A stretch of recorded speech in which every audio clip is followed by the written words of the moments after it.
So, you have a 9 to 5 job, this is your salary, and you really want to start building wealth for various reasons. Family, traveling, early retirement, you have tightened the budget for that. But still, you're not sure if you could. And that's totally okay, because in this video, I will show you how you can do just that. Not immediately, obviously, unless you go for Toto lah, but just following the correct path will get you there eventually. First, find your why. Every journey starts with a clear destination, the why you even want to start any of this. It's not just about setting random goals or dreams by a certain years old, but truly understanding where you want your money to take you. You can start off by setting your goals in these 3 categories: short-term, mid-term, and long-term goals. Short-term goals are goals you want to achieve in less than a year. For example, setting up your emergency fund. That's your safety net for those unexpected rainy days. The rules of thumb: keep 3 to 6 months of expenses tucked away. But honestly, I've previously made a video on this to show you how you can save it in a much smarter way, so feel free to check it out over here.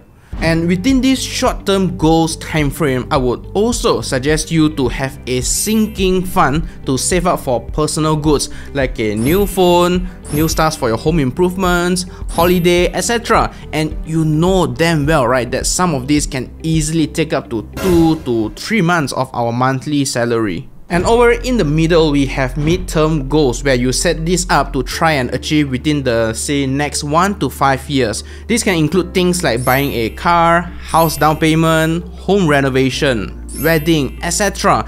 And we all know this stuff can easily cost upwards of 5 or in some cases even 6-digit ringgit one shot at the very least. So that is why you need to start thinking about this stuff and just slowly make your way towards it right as soon as possible. Ideally, as early as 3 years in advance, so you are well prepared for it. And over on the far end of this spectrum are your long-term goals that you want to achieve beyond the 5-year time frame, like saving for your retirement fund, your child's education, clearing off any outstanding house loans, etc. And for some of you, you would also have additional family commitments too, because your parents or just your in-laws are probably old by that time. So the additional fees like medical bills or a maid could be part of the consideration as well. And having said that, make sure you at least have a medical card for yourselves to cover the downside risk of any unwanted event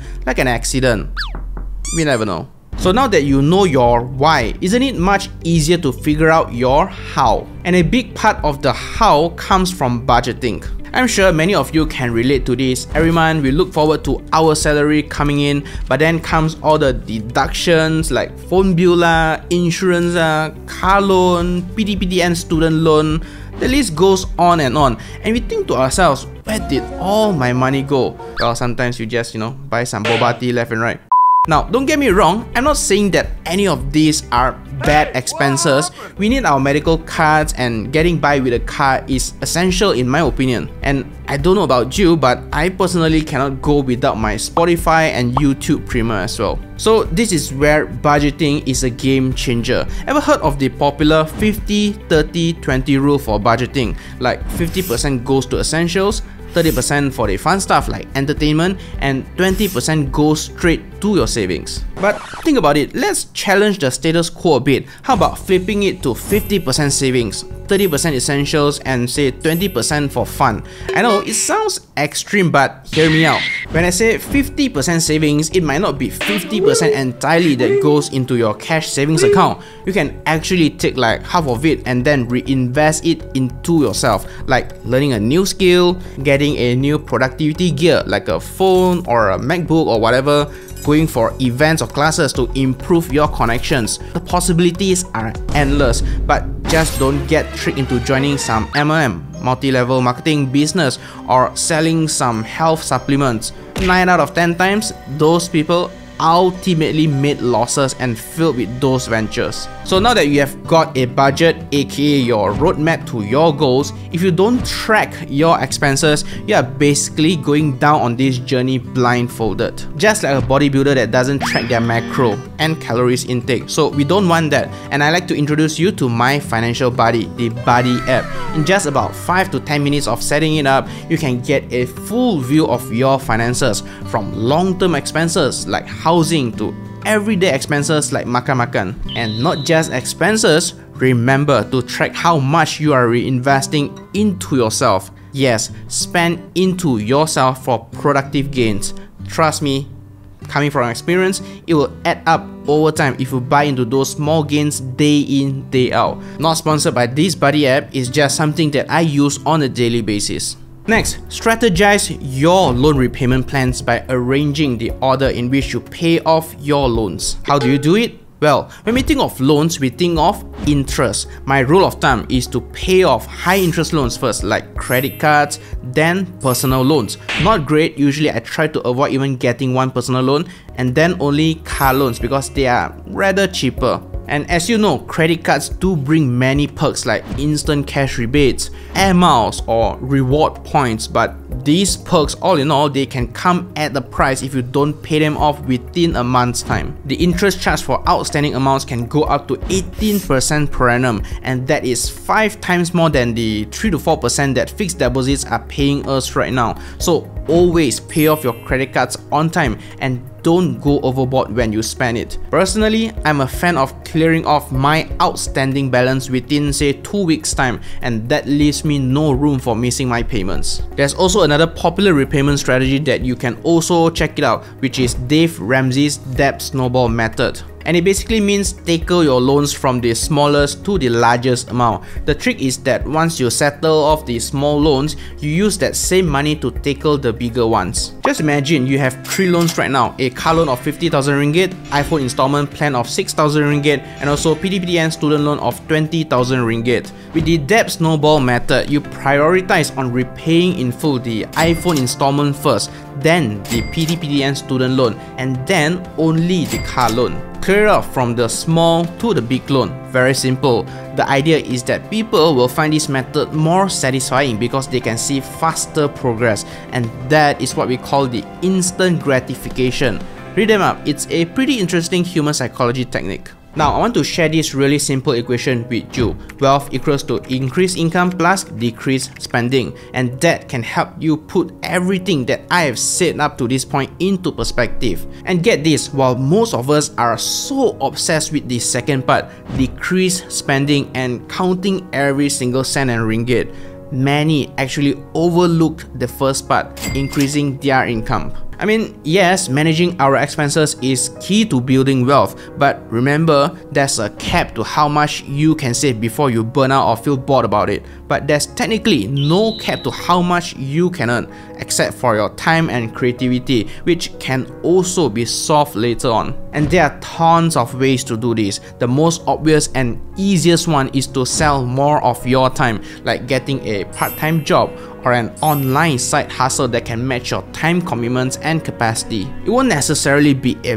very fancy job right from the get-go. You could be editing PowerPoint slides or Excel sheets, or sorting data, or creating simple content for small businesses, or editing simple corporate videos. There's a lot of them out there, trust me. Just check out platforms like Rice Bowl, Mau Kerja, Lawyat Forum, Freelancing.my, Hiredly, Behance, Cloud Creative, Reddit Forum, Fiverr, and Upwork. I mean, there are a lot of opportunities out there. The onus is on you to go and find them out. Or if you don't want to spend too much of your time a day and you say you want your me time at night, fine, try hard to move to managerial roles to get a bigger salary bump so that your time unit is more valuable. Learn the technical and soft skills you need. Skills like communication, negotiation, and presentation and networking might seem very subtle and provide almost zero return in the short term,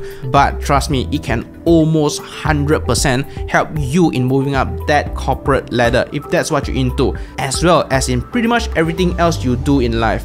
Until then, heads down and work ultra hard. You don't need to be too smart or whatsoever.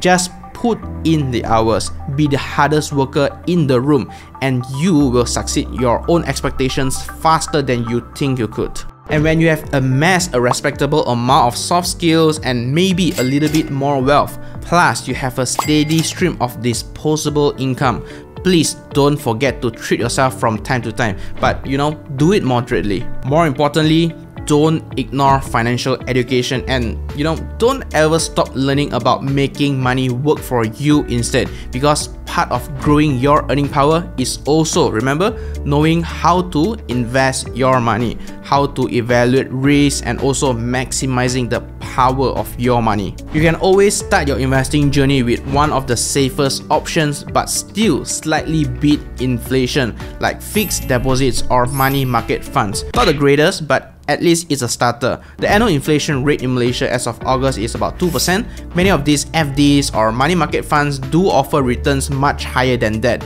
in the region of 3 to 4%. So you can treat that as your safety net, knowing that money will be safe with them because most of them are PIDM insured, except for money market funds. And then as you have more capital after saving your emergency funds and you are ready for the next level, you can start working your way towards the higher risk investment instruments to capture better return over time. And since most of you are probably still in the golden working age, recovering from a loss is rather easy. So ideally, the money you allocate for long-term goals should not be kept under the mattress or your usual cash savings accounts that offers almost zero interest rate. Instead, try to grow them with stock investing. What I'm personally doing right now is to invest in quality businesses like Apple, Tesla, etc. Not financial advice, but just look at their historical returns and amazing business models, and you can be the judge yourself. And it's all 100% legit, nothing scammy over here. So all in all, if there's anything you want to take away from this video, there's only one equation to remember. To gain wealth, you need both decreased spending and also increased income. So don't just focus on only shrinking down your expenses. List out your goals, have your own discipline for budgeting, then repay your loan in correct order. And remember to try very hard to increase your earning power. Start by selling your time. I've done that, been through that, and done that. Last but not least, snowball your hard-earned money by investing into yourself and also productive assets. And there you have it. Thanks for watching, and I'll see you in the next one.